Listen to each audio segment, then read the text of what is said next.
இன்றைக்கி மாங்காய் பச்சடி தான் நம்ம பண்ண போகிறோம். எனக்கு எப்படி தெரியுமோ அந்த மாதிரி நான் செய்ய போகிறேன். ஒவ்வொருத்தரும் ஒவ்வொரு விதமாக செய்வாங்க. நான் எப்படி செய்கிறேன்னு பார்க்கலாம் வாங்க. அடி கனமான பாத்திரம் ஒன்று அடுப்பில் வச்சுக்கோங்க. வச்சுட்டு எண்ணெய் ஊற்றிக்கோங்க.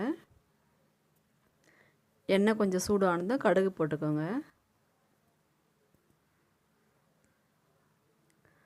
கடுகு நல்லா பொரிஞ்சு வந்தோடனே மாங்காய் கட் பண்ணி வச்சுக்கோங்க. மாங்காய் வந்து கொஞ்சம் பெருசு பெருசாகவே கட் பண்ணி வச்சுக்கோங்க. சின்ன சின்னதாக கட் பண்ணி வச்சிங்கன்னா குழஞ்சி போயிடும். பாருங்கள், பெருசு பெருசாக கட் பண்ணி வச்சுக்கோங்க. நான் வந்து ஒரு 3-4 மாங்காய் கிட்ட எடுத்துருக்கேன் நான். இது கட் பண்ண மாங்காய் வந்து அதில் போட்டுடலாம். கடுகு பொரிஞ்சிடுச்சு, அதில் போட்டுடலாம். அதில் போட்டுட்டு கொஞ்சம் நல்லா கலரி விடுங்க. ஒரு எண்ணெயிலே ஒரு 2 நிமிஷம் இருந்தால் கொஞ்சம் அப்படியே மிக்ஸ் பண்ணி விடுங்க. அப்படியே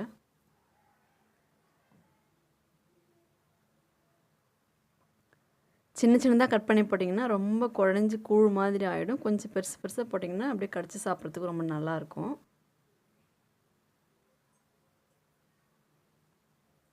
அவ்வளோதாங்க. சும்மா 2 நிமிஷம் அப்படியே வதக்கி விட்டுடுங்க.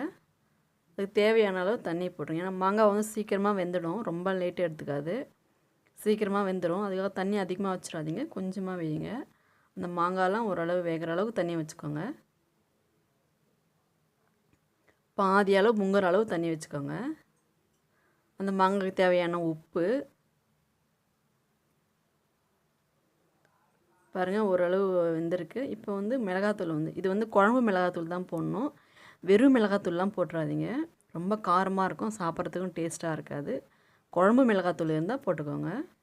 நான் வந்து ஒரு ஸ்பூனு இருக்கும் இதில் போட்டிருக்கேன். கொஞ்சம் 3/4 ஸ்பூனு, கொஞ்சம் 1/4 ஸ்பூனு போட்டிருக்கேன். இது கொஞ்சம் அப்படியே வேகட்டும். பாருங்கள், சீக்கிரமாக வெந்துடும். ஓரளவு வெந்துடுச்சு பாருங்கள், 50% வெந்துடுச்சு. இப்போ இந்த டைமில் நம்ம வெல்லத்தை நல்லா நுணுக்கி வச்சுருக்கோம், அதை போட்டுக்கலாம். நான் கொஞ்சம் போட்டுட்டு அதுக்கப்புறமா இனிப்பு எப்படி இருக்குதுன்னு பார்த்துட்டு இன்னும் கொஞ்சம் போட போகிறேன். அதுக்காக நான் கொஞ்சம் போட்டு கொஞ்சம் வச்சுருக்கேன்.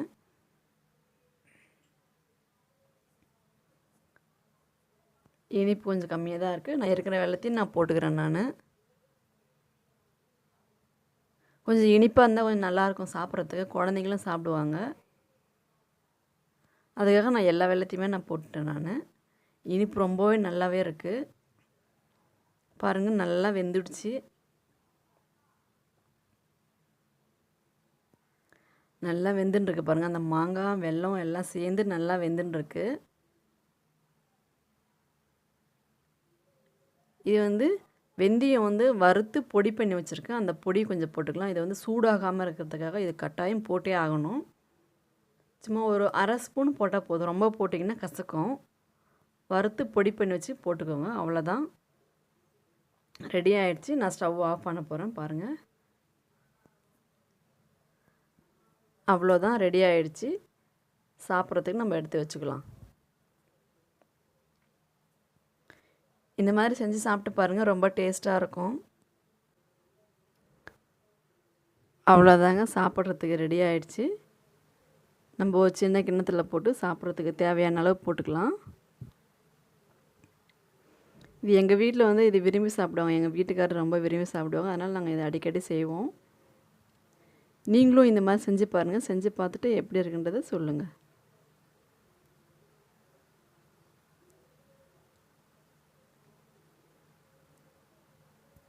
அவ்வளோதான், ரெடி ஆகிடுச்சு.